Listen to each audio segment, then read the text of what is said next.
Ferdy Sambo minta Baradae tak ngarang kesaksian.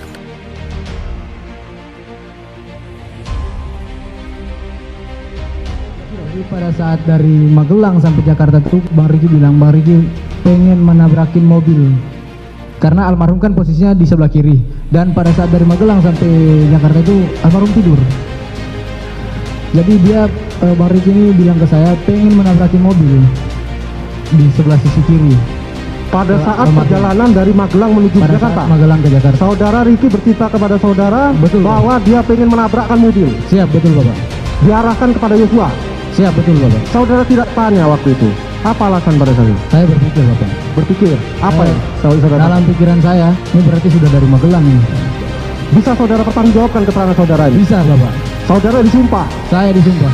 Membantah sangat keras tentang keterangan Richard Eliezer seperti itu. Jadi Richard yang mengada-ngada? Menurut dia ya, karena dia merasa saya tidak pernah mengatakan itu. Ricky itu punya istri dan anak. Anaknya masih kecil, ada anaknya 3, yang yang 2 kembar. Dan itu kalau tidak salah umur 7 tahun sama 4 atau 5, saya lupa ya, sekitar itu.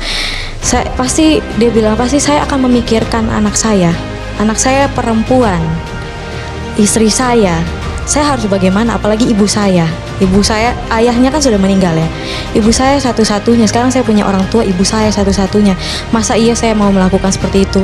Kalau misalkan dia menabrakkan mobil, itu artinya dia juga kecelakaan, itu juga mencelakakan diri dia sendiri. Juga di dalam surat tersebut agar dimuat di dalam surat tuntutannya, surat tuntutan jaksa terhadap Richard Eliezer kepada majelis hakim, sehingga Richard Eliezer mendapatkan keringanan penjatuhan hukuman sebagaimana diatur di dalam pasal 10A ayat 3 Undang-Undang Perlindungan Saksi dan Korban. Terdakwa Ferdy Sambo mengingatkan terdakwa Barada Richard Eliezer untuk tak mengarang-ngarang cerita. Terdakwa Ferdy Sambo mengingatkan terdakwa Barada Richard Eliezer untuk tak mengarang-ngarang cerita dan memberikan kesaksian palsu saat di persidangan.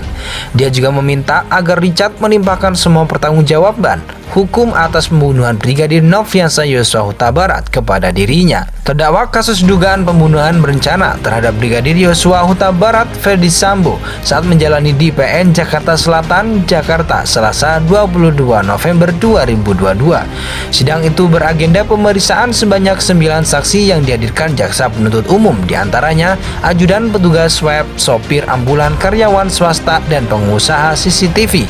Sambo mengatakan dirinya tak ingin ancaman pidana atas peristiwa pembunuhan ajudan itu, menyeret orang-orang yang tak terlibat. Dia juga menegaskan akan mempertanggungjawabkan semua resiko hukuman atas pembunuhan Brigadir J tersebut. Kalau dia yang menembak Yosua, jangan libatkan istri saya, Ricky, Bribka Ricky Rizal, dan Kuat. Saya siap bertanggung jawab terhadap apa yang saya lakukan, kata Sambo saat ditemui di Pengadilan Negeri Jakarta Selatan. Sambo kembali menjalani persidangan lanjutan kasus pembunuhan Brigadir J yang digelar di PN Jaksel. Mantan Kadif Propam itu dihadirkan bersama istrinya Putri Cendrawati yang juga sebagai terdakwa dalam kasus yang sama. Ditemui wartawan saat rehat sidang, Sambo mengomentari sejumlah kesaksian Richard saat persidangan Rabu 30 November. Richard dalam kasus pembunuhan Brigadir J juga sebagai terdakwa. Saat persidangan Rabu 30 November, Richard dihadirkan menjadi saksi atas terdakwa lainnya, Bribka Ricky Rizal dan Kuat Ma'ruf. Di persidangan waktu itu, Richard menyampaikan sejumlah kesaksian yang menurut Sambo hanya karangan. Seperti soal kesaksian Richard tentang adanya yang pernah melihat perempuan menangis keluar rumah Sambo di Jalan Bangka 11A pada Juni 2022 lalu.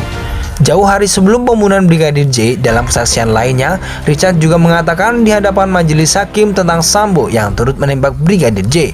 Juga Sambo yang dikatakan Richard menggunakan sarung tangan hitam di sebelah kanan saat menembakkan Brigadir J dilakukan di rumah dinas Duren 346. Kesaksian lainnya dari Richard tentang perencanaan pembunuhan yang dilakukan Sambo bersama Putri Cendrawati di rumah Saguling 329. Beberapa jam sebelum pembunuhan Brigadir J, Jumat 8 Juli, termasuk dalam kesaksian Richard terkait adanya bisik-bisik Putri kepada Sambo saat di lantai 3 rumah Saguling 329 tentang CCTV Duren 346 dan sarung tangan. Sambo mengatakan kesaksian-kesaksian Richard itu tak ada yang betul terkait dengan adanya perempuan menangis di rumah Bangka 11. Kata Sambo, kesaksian Richard tersebut tak ada nilai kebenarannya